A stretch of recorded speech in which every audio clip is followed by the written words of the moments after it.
Hi, my name is Aileen Zerger, and I performed an action research study on the effects of small group morphology intervention on fourth grade English language learners.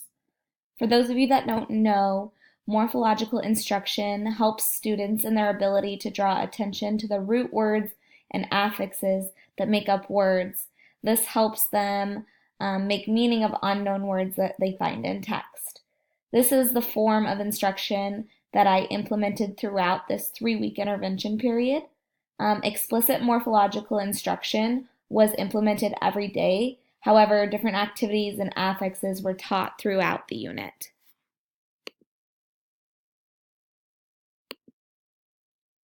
The purpose of this study was to determine the impact a small group daily morphology intervention has on academic achievement and reading confidence levels of fourth grade English language learners. Fourth grade English language learners, or ELLs, who scored below the 20th percentile on the NWEA MAP assessment have been selected to participate in this study. Data was collected by administering a pretest and post-test, as well as a survey with data about reading confidence levels. An analysis of growth between the pretest and post-test, as well as a survey, were conducted to determine if there was a significant difference in achievement and confidence.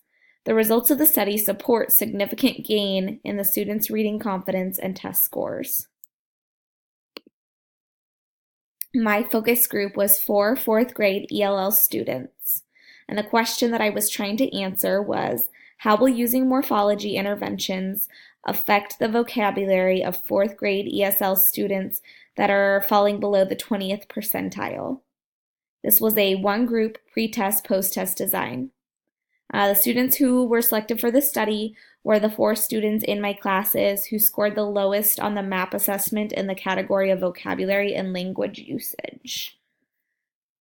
The ELL students that enter our school often have large language deficits. So that's one of the problems that I see a lot in my class. These language deficits are impeding their comprehension when they're trying to read grade level text.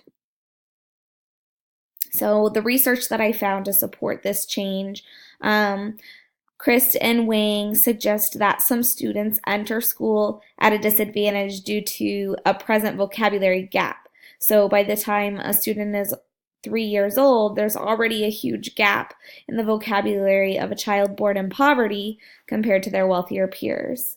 Now, the students in my school happen to be come from poverty as well as be ELL students, so it puts them at a disadvantage.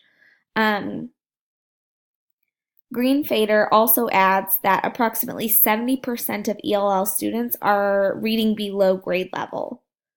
LeSue explains that in comparison, a second language learner has to know approximately 98% of the words in a body of a text in order to be able to read it independently. That's why Siebold explains that explicit instruction in vocabulary is essential to help strengthen an ESL student's vocabulary knowledge and ultimately help them close that gap. My data collection plan was to use for fourth graders the vocabulary knowledge scale as my pre-assessment and my post-assessment. The vocabulary knowledge scale is a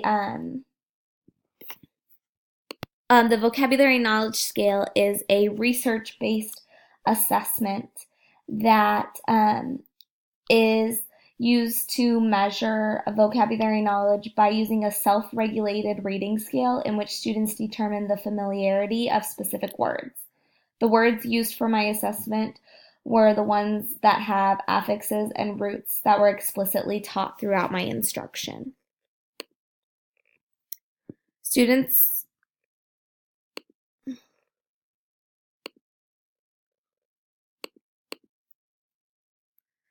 were chosen for this study based on their low scores in the NWEA MAP test. Each of the students was given a reading confidence survey before the study. Students were also given a pre-assessment, the vocabulary knowledge scale, as well. The words on the assessment were chosen from the 50 most common affixes and roots. I found this in the Nifty Thrifty 50 book by Cunningham and Hall. The post-assessments were given and evaluated at the end of the study. So for my quantitative data, I have first my survey questions.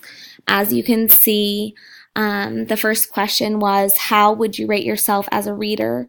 I had 2 students say very poor, 1 okay, and only one rated themselves as a good reader. My students were varied on whether they enjoyed reading or not. When I have trouble reading, so I had the students highlight the things that they have trouble with when they're reading, and all of them did say that they have trouble finding out what new words mean. So that just solidified the fact that this was a good study for them. And all of them also did want to improve their reading.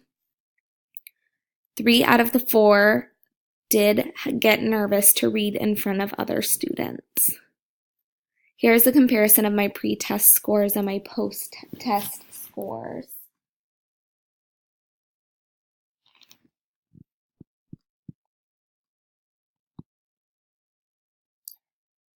The lowest pre-assessment score was 22, which is significantly low considering that the lowest score achievable is a 15.